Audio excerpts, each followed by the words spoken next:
नमस्कार दोस्तों, मेरा नाम है अम्बेडकर। आपका स्वागत है हमारे प्यारे चैनल अम्बेडकर सिंघाना पर। दोस्तों, आप लोग को बता दें, प्रधानमंत्री मोदी ने ईरानी राष्ट्रपति से फोन पर बात की। मिडिल ईस्ट से बढ़ते तनाव पर चिंता जताई। भारतीय नागरिकों को सुरक्षा पर चर्चा की। प्रधानमंत्री नरेंद्र मोदी ने ईरान के राष्ट्रपति डॉक्टर मसूद पेजेश्कियान से फोन पर बात की है। इस दौरान पीएम ने मिडिल ईस्ट के हालात पर चर्चा की। मोदी ने क्षेत्र में बढ़ते तनाव, नागरिकों की मौत और सिविल इंफ्रास्ट्रक्चर को हुए नुकसान पर गहरी चिंता जताई। उन्होंने कहा कि मौजूदा स्थिति में भारतीय नागरिकों की सुरक्षा और सामान तथा ऊर्जा के बिना रोक आवाजाही भारत की शीर्ष प्राथमिकताएं हैं। पीएम ने शांति और स्थिरता के प्रति भारत की प्रतिबद्धता दोहराते हुए सभी पक्षों से संवाद और कूटनीति के जरिए समाधान निकालने की अपील। इससे विदेश मंत्रालय ने बताया कि भारत और ईरान के विदेश मंत्रियों के बीच पिछले कुछ दिनों से 3 बार बातचीत हुई है।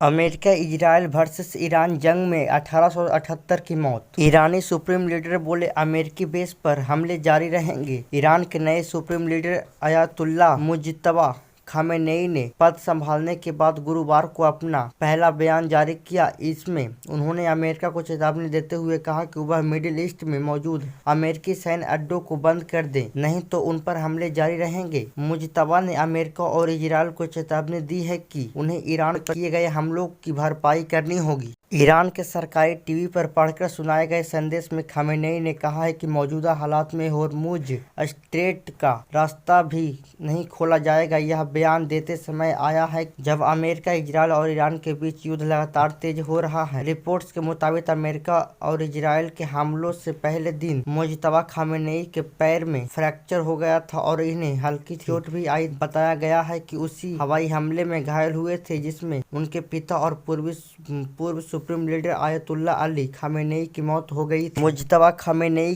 के पहले बयान की बड़ी बातें। ईरान पर हुए हमले की भरपाई दुश्मनी देशों को करनी होगी।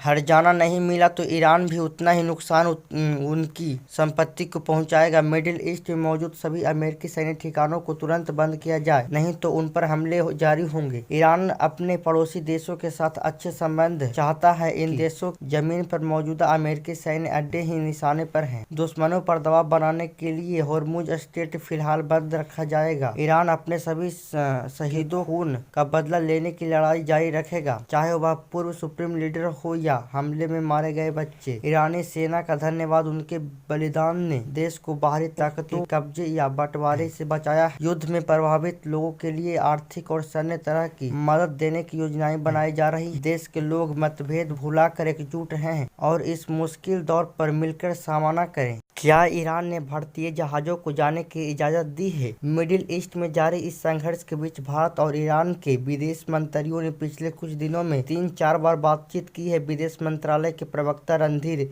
जायसवाल ने गुरुवार को प्रेस कॉन्फ्रेंस में इनकी जानकारी दी। उसने पूछा गया क्या ईरान ने भारतीय जाने वाले जहाजों को अनुमति दी है। इस पर उन्होंने कहा कि फिलहाल इस विषय पर ज्यादा कुछ कहना जल्दबाजी होगा। हाल की बातचीत में समुद्र शिपिंग की सुरक्षा और भारत की ऊर्जा सुरक्षा से जुड़े मुद्दों पर चर्चा की गई। जायसवाल ने यह भी कहा कि भारत ने ईरान के दिवंगत नेता आयतुल्ला अली खामेनेई को श्रद्धांजलि दी थी। उन्होंने बताया कि विदेश सचिव ने 5 मार्च को ईरानी दूतावास में जाकर शोक पुरस्कार पर हस्ताक्षर किए थे। जायसवाल के बयान की 4 अहम बातें जान लेते हैं। पहला, ईरान में फंसे भारतीयों की मदद। रही सरकार एमईए के मुताबिक ईरान में मौजूद भारतीयों को सुरक्षित निकालने के लिए भारत सरकार मदद कर रही है। अजरबैजान और आर्मेनिया के रास्ते लौटने वाले वीजा और सीमा पार कराने में सहायता दी जा रही है। दूसरी बात, उन्होंने कहा कि ईरान में करीब 9,000 भारतीय नागरिक हैं। विदेश मंत्रालय ने बताया कि ईरान में करीब 9,000 भारतीय हैं। इनमें छात्र, नाविक, कारोबारी, पेशेवर और तीर्थयात्री शामिल हैं।